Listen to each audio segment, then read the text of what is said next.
ఒక సాధారణంగా అమెరికా లాంటి అగ్రదేశం ఏం మాట్లాడాలో అర్థం కాక నోరు మూసుకు కూర్చున్నటువంటి సంఘటన. భారతదేశం తరపున ఎవడో గాలి గన్నాయి గడు కాదు మాట్లాడింది. ఇండియన్ ఎయిర్ ఫోర్స్ చీఫ్ పాకిస్తాన్లో ఉన్నటువంటి నూర్ఖాన్ ఎయిర్ బేస్ని మేము ధ్వంసం చేసినప్పుడు అక్కడ F-16 యుద్ధ విమానాల హ్యాండిల్ దెబ్బకొట్టాం, కొన్ని విమానాలు దెబ్బతిన్నాయి. ఇది ఓపెన్గా ఇచ్చిన స్టేట్మెంట్. అవాక్స్ లాంటి అతిపెద్దదైనటువంటి విమానాన్ని కూడా కూల్చాం, టోటల్గా 6 పాకిస్తాన్ విమానాలు కూల్చాం, అందులో F-16లు కూడా ఉన్నాయి. ఇది ఓపెన్ స్టేట్మెంట్. పాకిస్తాన్కి అవి అమెరికా ఇచ్చిన గిఫ్ట్. పాకిస్తాన్ కొనుక్కోల.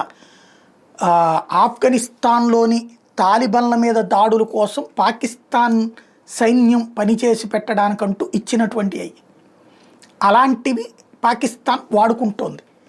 ఆ పర్పస్ కోసం వాడాలన్నది భారత్ మీదకి వాడితే ఆ మధ్యన అభినందన ఒకటి పేల్చి పడేశాడు. ఇప్పుడు తాజాగా ఆ హ్యాండిల్ మీద అటాక్ చేశాం. ఓపెన్గా ఇండియన్ ఎయిర్ ఫోర్స్ చీఫ్ చెప్పింది.